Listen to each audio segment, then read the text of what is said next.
Livro Como Desfrutar da Abundância, de T.L. Osborne. Seção 1. O Milagre do Verdadeiro Perdão. Capítulo 15. O Problema da Culpa. Todo homem precisa da justiça de Deus e do seu perdão. A não ser que você já tenha sido salvo por Cristo, ainda pesa sobre você o fato de ter pecado contra Deus, violando as suas leis. Você tem uma sensação de culpa e de condenação diante de Deus. Você se sente indigno de orar e especialmente de receber uma resposta. Sua consciência do pecado destrói a sua fé em Deus, na Bíblia, no próximo e, mais do que tudo, em si mesmo. Isso o desencoraja e lhe causa um complexo de inferioridade. Você cai no laço do negativismo e vive com um senso de condenação. Você passa a ter medo de Deus e até de si mesmo. Você não encontra maneira alguma de aproximar-se do seu Criador. Você procura outra pessoa que possa orar pela sua vida, porque você mesmo se sente indigno. Às vezes, esse complexo de culpa e de inferioridade leva você ou a apelar à filosofia humana, ou a se voltar à religião para sufocar sua consciência de pecado. Você quer estar livre da culpa e do medo que o assolam. A busca nunca chega ao fim, porque, tendo sido criado à imagem de Deus, o propósito divino é que você ande e tenha comunhão com Ele, assim como tinha Adão e Eva no Jardim do Éden. Você foi criado para a justiça, para a natureza de Deus. Sem ela você não está realizado. Quando o pecado entrou na raça humana, essa justiça foi perdida. A vontade incessante de resgatá-la é a explicação para o proliferar das religiões. Deus conseguiu uma maneira de você reaver aquilo que foi perdido no Jardim do Éden. Sua justiça restaura aquele paraíso. Ele dá a você o poder de ser feito seu filho, João 1,12, com todos os privilégios de ser nascido de novo e membro da sua família. Você, em sua vã procura de livrar-se da consciência do pecado, fracassa sem o grande plano do amor de Deus. Você experimenta a frequência na igreja, a benevolência, a penitência, as orações, o jejum, as confissões, as boas obras, a abstenção dos prazeres e dos maus hábitos, a renúncia, as romarias e até mesmo a mortificação e o castigo do seu próprio corpo. Apesar disso, a consciência atormentadora do pecado, da culpa e indignidade diante de Deus persiste enquanto você permanece desinformado a respeito do plano divino da salvação. Adquira o meu livro O Grande Plano do Amor. Cristo deu sua vida para resgatá-lo da maldição do pecado. Você pode receber a justiça de Deus e voltar a ficar sem culpa em sua presença. Instintivamente, é por isso que você anseia. Esse sentimento, que é como uma assombração, precisa ser removido. É por isso que digo que a justiça de Deus é a solução para você. Capítulo 16. A sua dívida está paga. A Bíblia diz que o Senhor é a nossa justiça. Jeremias 23,6. Ensina que nossos pecados foram lançados na conta de Jesus e que Ele morreu para a nossa remissão, de modo que sua justiça pudesse ser creditada a nós. 2 Coríntios 5,21. Na Bíblia Viva, este texto aparece assim: porque Deus tomou a Cristo, que era sem pecado, e o encheu com os nossos pecados. E então Ele, em compensação, nos encheu com a virtude de Deus. A vontade de Deus para a sua vida é que você desfrute da abundância da sua justiça.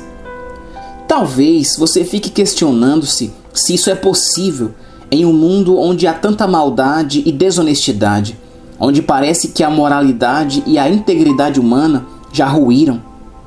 Mas há boas novas. Deus abriu o caminho para você ser plenamente restaurado, de modo que possa não somente reconquistar o seu relacionamento com Deus, que foi rompido quando o pecado entrou na raça humana, como também restaurar sua dignidade. Tudo está resumido na palavra justiça, a capacidade de ficar firme na presença de Deus sem culpa. Essa ideia pode parecer-lhe estranha, mas as boas novas de Deus são que ele lançou seus pecados na conta de Cristo e então creditou a sua justiça na sua conta. João 1,12. Assim, você pode ficar em sua presença com todos os direitos de um filho de Deus. João 3,16. Deus amou você de tal maneira que enviou o seu único filho, perfeito e livre de pecado, para sofrer por você, com vistas a livrá-lo de qualquer castigo pela violação das suas leis. Mateus 26:28, Hebreus 10:18. Portanto, assim como não se paga a mesma dívida mais de uma vez, Jesus, ao morrer na cruz por você, consumou a sua absolvição. Apocalipse 1:5. Você não precisa fazer mais nada para ser salvo. Se, pois, pecado algum pesa sobre os seus ombros, não há mais registro das iniquidades que o separava de Deus. Efésios 2:13. Ele, portanto, pode dar a você as boas-vindas de volta à sua presença. Romanos 3, do 22 ao 26. E transmitir-lhe sua vida e justiça. 1 Coríntios 1:30, 1 Coríntios 1, 18 e 21. Você pode voltar a viver em sua presença, assim como vivia Adão e Eva no Jardim do Éden. Tudo quanto você precisa fazer é crer nessas boas novas e confessar sua fé diante das pessoas por meio das suas palavras e ações. Romanos 1,16. Essa é a mensagem do Evangelho. Você não precisa fazer nada mais do que crer. Crer em quê? Naquilo que a Bíblia diz. Aquele que não conheceu o pecado, o fez pecado por nós, para que nele fôssemos feitos justiça de Deus. 2 Coríntios 5:21. O Senhor, justiça nossa. Jeremias 23:6. Jesus se tornou sua justiça ao carregar seus pecados na cruz. Por isso, o dom da justiça pertence a você. Ele pagou o preço disso. Você já não pode ser condenado pelos seus pecados, porque Cristo os removeu para sempre. 1 Pedro 2,24. Cristo já sofreu toda a punição pelos pecados que você cometeu contra Deus. Romanos 6, do 18 ao 22. Sua dívida com o Eterno está paga. Você agora é livre. Romanos 3, 25 e 26. Creia somente. Você pode ter abundância de justiça, porque Ele lhe oferece a sua justiça. Romanos 8, do 32 ao 34. Você agora pode desfrutar do privilégio de ficar na presença de Deus sem o sentimento de pecado ou de culpa. Filipenses 3:9, Colossenses 1, 13 e 14. Essa justiça abundante é para você. Capítulo 17. Orando pelo perdão. O fato de Deus ter enviado seu Filho para resgatar você do domínio do pecado é a comprovação do quanto Deus o ama e deseja compartilhar sua vida com você. Essa é a única maneira de você aproximar-se do Criador e saber que o seu perdão integral ser-lhe-á concedido e que Ele lhe atribuirá sua própria justiça. Sabendo isto, apresente-se a Ele fazendo a oração abaixo. Pronuncie sinceramente cada palavra. Diga o seguinte: Querido Senhor, confesso que pequei contra Ti. Pela Tua lei fui condenado à morte eterna, porque Tua palavra diz: a alma que pecar, essa morrerá. Ezequiel 18:20. E o salário do pecado é a morte. Romanos 6:23, parte A. Fui separado da Tua presença por ter pecado. Não podia aproximar-me de Ti por causa dessa terrível sensação de culpa.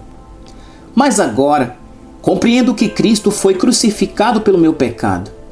Ele recebeu a punição pela minha rebeldia. O salário do pecado é a morte, e Jesus morreu como meu substituto. Sei que ninguém pode ser castigado duas vezes por uma infração que tenha cometido. Quando a dívida é integralmente paga, ela não mais existe, nunca precisará ser paga novamente. Posto que Jesus Cristo levou sobre si todos os nossos pecados, não resta castigo algum para eu suportar. Minha dívida foi dissipada. Isso quer dizer que o escrito de dívida que era contra mim foi rasgado. Nada, pois, continua separando-me de ti. Rendo-te graças, porque me dás tua vida por meio da justiça do teu Filho. Esse é um milagre que não consigo entender, mas, porque a tua palavra assim o diz, eu creio. Realmente aceito o teu dom da justiça. Aceito a Jesus Cristo em minha vida nesse instante, porque a tua vida foi transmitida a mim. Nasci de novo.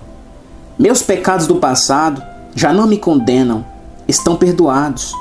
O registro deles não existe mais, foi apagado.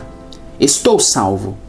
Agora tenho Jesus Cristo em meu coração e posso ficar em pé diante de ti sem culpa nem condenação, porque sou teu filho, tu és o meu Pai. A tua justiça é a minha justiça. A tua vida e o teu caráter são meus. Meus pecados foram pagos por ti, Senhor Jesus. A tua justiça foi imputada a mim. Nasci de novo. Regozijo-me na abundância da justiça que tu me deste. Amém.